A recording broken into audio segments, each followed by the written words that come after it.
This war wasn't just a struggle fought with rifles on the battlefield. World War I was actually one of the biggest money wars in history. Soldiers were fighting at the front, but behind the scenes, governments and bankers were fighting their own battles. And the decisions made back then shaped the financial system we still use today. By 1914, Europe was already ready to explode. Anything could happen at any moment. Everyone was holding grudges, alliances were forming, tensions were rising. But there was another invisible side to all of this. Running a war this massive required an unimaginable amount of money. And the moment a state entered the war, it automatically chose debt. At first, governments were relaxed, but later, everything got complicated. They thought, this war will be short, it'll be over by Christmas. So they assumed the classic methods: gold, small loans, and public donations would be enough to handle it quickly. But the harsh reality hit them like a slap in the face. The war was like a money grinder. Whatever you fed it, it swallowed. Because of this, governments suffered enormous losses. The collapse of the gold standard, turning point. At that time, the world was on the gold standard, meaning money was directly tied to the amount of gold in the vault. It provided some confidence, but it also tied governments' hands. They couldn't print unlimited money. But when millions of soldiers went to the front and factories shifted to weapon production, costs exploded. Gold couldn't carry this burden, and governments finally said, "All right, we have no choice," and suspended the gold standard. From that moment on, money gained value not from gold, but from the government's word. This decision was the birth of the modern monetary system we use today. For the first time, governments saw how easy it was to print unlimited money, and they never went back.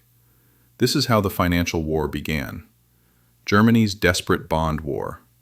Germany had no financial connection with the outside world, so the only source left was its own people. They launched campaigns under the name war bonds. Posters, slogans, patriotic calls, everywhere. People handed their savings to the government, but when the war was lost, those bonds became worthless overnight. Millions were impoverished. Germany was in terrible shape. This economic anger would later lead to much darker events. The financial partnership of Britain and America. Britain was luckier. London was already the heart of the world's financial system. The pound was strong. But the cost of war grew so large that Britain couldn't handle it alone and turned to the USA. American banks, especially J.P. Morgan, loaned massive amounts to the Allies. The USA wasn't even in the war yet, but it was the war's main financier. Huge money was flowing. When the USA entered the war in 1917, the Allies were already economically dependent on America. And when the war ended, America became the new financial leader. For the first time, the world's financial power shifted from Europe to the United States. The collapse of France and Russia. France, like Germany, fell into massive debt. Throughout the war, it became dependent on the USA. After the war, taxes increased, the economy shrank, and the public was exhausted. Russia was in far worse condition. Its banking system was weak, prices were rising, wages were shrinking, and the people were desperate. Eventually, economic misery turned into political rebellion, and the 1917 revolution erupted. An empire collapsed because of monetary failure. The huge bill of the war. When the war ended, the numbers were terrifying.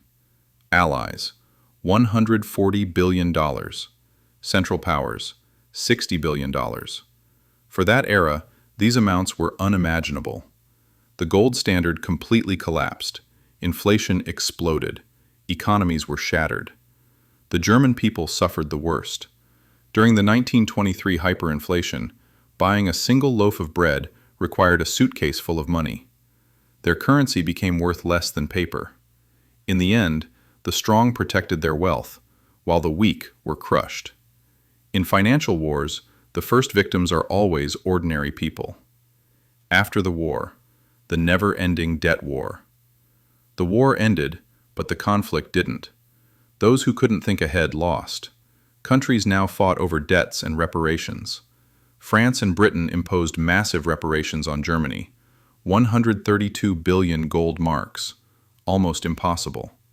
Germany couldn't pay, so it printed more money, inflation rose, and the crisis deepened. This crisis eventually triggered events that would drag Europe into chaos. Britain, on the other hand, made a huge mistake by returning to the gold standard in 1925. The result? Unemployment and economic stagnation. The USA became Europe's creditor, but the system was so fragile that the 1929 Great Depression destroyed everything. A great lesson for today. World War I teaches us something very important. Once governments experience the power of printing unlimited money, they never give it up. Debt, inflation, money printing. These were born out of necessity back then. Today, they are a normal part of the economy. Central banks say, everything is under control. Politicians say, it will pass with time. But the same things were said in 1914, and in the end, the bill was paid by the public. Real wealth isn't paper money. It's understanding history and learning finance. If this video gave you a new perspective, subscribe to the channel and let's explore real financial history together.